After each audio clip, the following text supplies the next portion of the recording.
Welcome to Beyond Death, where we examine near-death experiences from people who say they have died, visited the other side, and came back. Today, I have two short NDE for you, but before we begin, I want to give a quick thank you to Keymaster and Deborah for their super thanks. Our first NDE comes from a woman who states that she returned from the other side with the gift of precognition. Let's get into it. I was in the hospital with serious pneumonia and a major allergic skin rash. I was in the hospital room by myself one night when I found myself moving above my body. It was somewhat like sleeping, but I was aware that I was having the dream. Next, I found myself in a very dark, cold place. I did not want to stay in the cold, dark area. I came to a high vertical wall and felt compelled to climb up it. When I reached the top of the wall, I was instantly surrounded by the most beautiful, pure light and colors that cannot even be imagined. The light was everywhere and went into me. I felt pure love, acceptance, and perfect happiness. The grass and colors beneath me were of the purest colors. There was also music like bells. There appeared before me a lovely woman dressed in white, an angel. She and I traveled across the grass toward a building. We communicated without speaking, telepathically. We entered a large building with a long hall.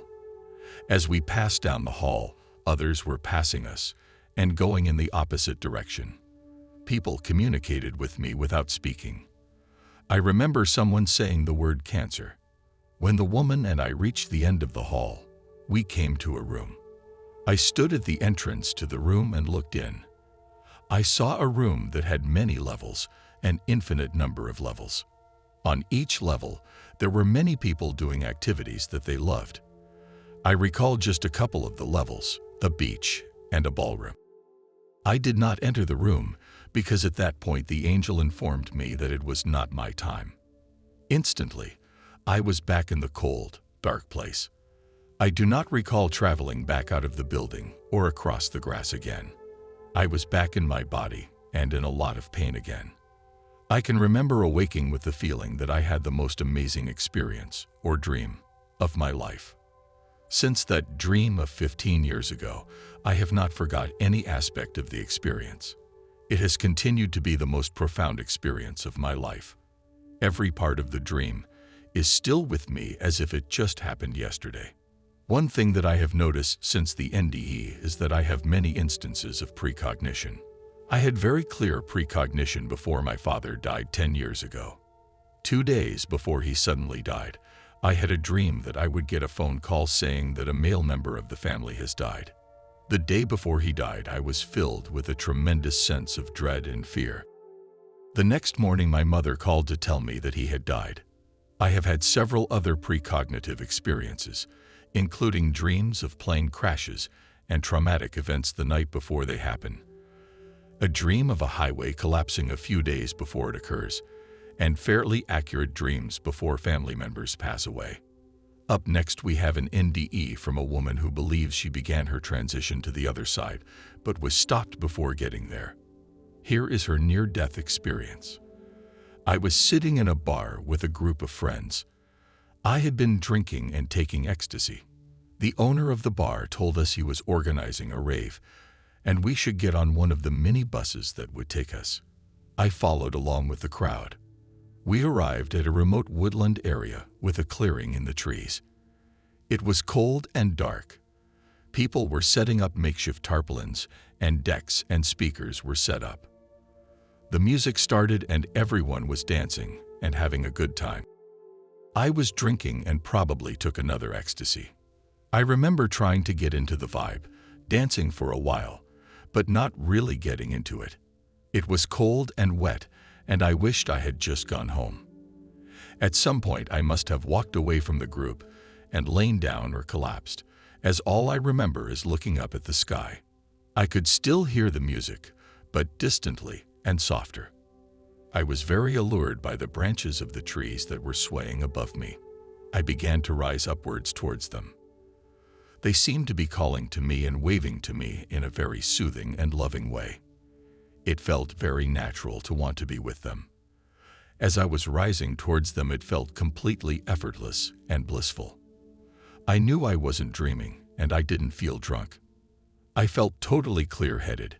It felt very familiar, and I was very much enjoying the experience and looking forward to getting right up into the branches. I then became aware of my two friends, Scott and Jane, discussing me. I could hear their voices very clearly. They were very anxious, and this confused me. They were shouting my name and saying very loudly, "Wake up. Come on now. You have to wake up." I could hear panic in their voices, but I couldn't see them as I was only focused upwards. I said to them, "No, don't worry. I'm totally fine. Stop worrying. I feel amazing." But I realized that they couldn't hear me as they were just talking through me and not listening to what I was saying. I realized then that I wasn't in my body, that I was just my eyes, ears, and thoughts. This didn't frighten me, though. It was just a realization.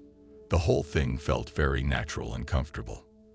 It felt better than anything I've ever felt before. I felt free and light and blissful. I was getting a bit irritated with my friends and wanted them to stop worrying and leave me alone. I remember being pulled further up, nearer to the branches and their gentle swaying. I felt absolutely no fear. Everything about floating up to the trees felt right, and what I wanted to do. I felt very capable and sure of myself, which wasn't something I normally felt about myself at that time in my life. I felt warm and enveloped in love. I felt welcomed and wanted. I drifted a bit further up. Scott and Jane's voices were still audible but getting more distant. The more I directed my attention to the trees, the less I was listening to my friends and the less they irritated me. The branches of the trees started to part as I drifted higher up and closer to them. The sky behind them was light, not blue like daylight, but like a silvery light with the trees beautifully silhouetted in front of it, swaying and swishing and dancing rhythmically in a very lovely way. The trees seemed almost alive in a way, like they knew me and knew what to do to entice me, like they were smiling and singing to me, although they weren't. It was more just a feeling I got from them, like they were conscious and communicating with me. It kind of felt like they were happy that I could see them in their true form or something. It's hard to explain. The next thing I knew, I was back down in my body on the wet, cold grass. I was suddenly freezing and shivering and felt the need to vomit. I was very confused as to how I had come back to my body, and so abruptly. I felt as though I had decided to float up to the trees and find out what lay beyond the branches in the beautiful silvery light. I was sober and cold and miserable. Scott told me that he and Jane had found me lying on the ground, away from the group. They had no idea how long I had been lying there. They were shaking me and trying to waken me, but I was unresponsive. I said I could hear them shouting my name, and Jane particularly saying, "Come on now, you have to wake up." They confirmed that is what was being said. I asked if my eyes were open, and they said that they were closed throughout. Scott told me he thought I was dead. They were really panicking and didn't know what to do. They had pulled my eyelids up and I just looked gone. In the end, he said the only thing he could think of to do to get me back was to give me the kiss of life as he had seen it in films. He said as soon as he did this, I jerked awake and then rolled over and vomited. He told me he and Jane were with me for what felt like an age, but was probably less than 10 minutes. I was extremely unhappy to have been so abruptly pulled out of the lovely experience I was having. I thanked them for having been concerned about me, and that I was sorry I had made them worried and ruined their night. I admitted to them that I couldn't help but feel disappointed to have been brought back so soon, as it had been the most amazing, warm, and blissful experience I had ever had. I had heard of out-of-body experiences before, and I came to the conclusion that it must have been one of those. I had never heard of near-death experiences, but I now think that is what I had, except only the very beginning stage of one. I wonder what would have happened if Scott hadn't given me the kiss of life and brought me abruptly back to my body.